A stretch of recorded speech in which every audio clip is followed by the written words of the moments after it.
Happy Friday! We're officially one weekend away from one of the last weekends of summer, and I'm personally really sad because I am not a big fan of the cold.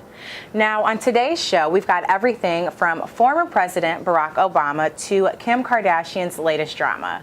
Now, let's start with Kim. For whatever reason, she thought it was okay to tell people of color that we need to forgive Jeffree Star for his racist past. Now, if you don't know who Jeffree Star is, I guess he got famous on MySpace as a singer-songwriter and now is like some sort of like makeup guru artist, something. I don't know. Anyways, his comments have been really explicit, and I warn you for the language that I'm about to use. She's a you're you ugly you and I win by having diamond rims and you win by being a poor Mexican. Personally, I can't really understand why Kim would defend someone who uses this type of language, but hey. So she goes on to say that we shouldn't judge him because of his past, just like she doesn't want to be judged because of her very memorable past. Now, to my assumption, she's talking about the sex tape that she made with Ray J that made her famous. And she just said that she just wants more positivity.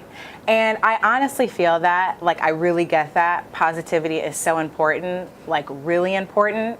But Kim, you have no place talking about something that you know nothing about. And Black Twitter agrees. Tasha N said, Kim K is an example of what it means to enjoy Black culture and Black men, but not really respect or empathize with Black people, shrug emoji.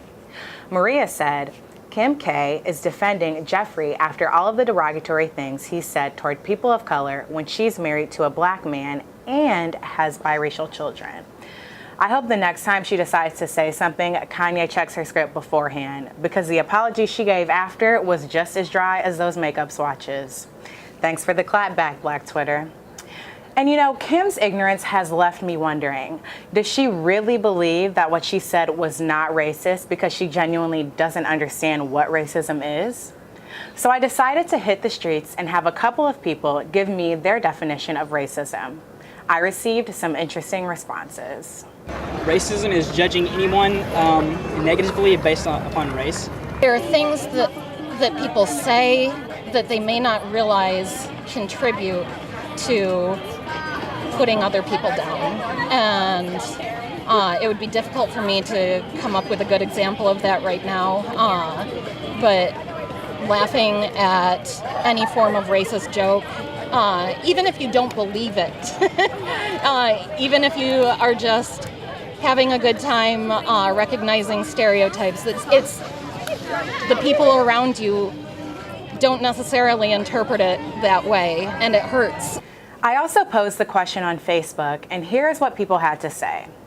Journalism professor Stephen Garnett says, firmly believing that any race that is not yours is inferior and should be separated from your own.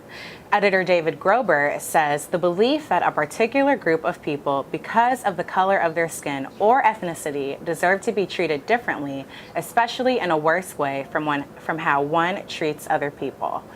Now, journalism student Mariana Brady, in response, asked if his definition was actually defining bigotry. When Grober asked if racism requires institutional racism to be racism, Brady said that it does, and because of that, many argue reverse racism is a myth.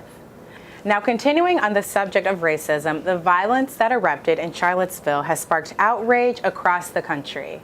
One by one, statues and monuments representing the Confederacy are slowly being removed. Now, some argue that these monuments must be taken down because no one wants the reminders. But there are others who believe that their presence is necessary to acknowledge the past, hoping that those who do not understand racism will learn from it. But Baltimore Mayor Catherine Pugh does not agree. Now, in the middle of the night, Mayor Pugh ordered all of the Confederate monuments in her city to be removed. With the climate of this nation, that I think it's very important that we move quickly and quietly. If there's enough grandstanding, enough speeches being made, get it done. You go, girl. Now, before I wrap today's show, I want to give a shout out again to former President Barack Obama. Now, earlier this week, he tweeted, "No one is born hating another person because of the color of his skin or background or his religion." Now, this is the most liked tweet ever. No surprise. If the events of this past week have left you feeling hopeless and drained, remember what Michelle Obama said: "When they go low, we go high." That's all for today. See you next time.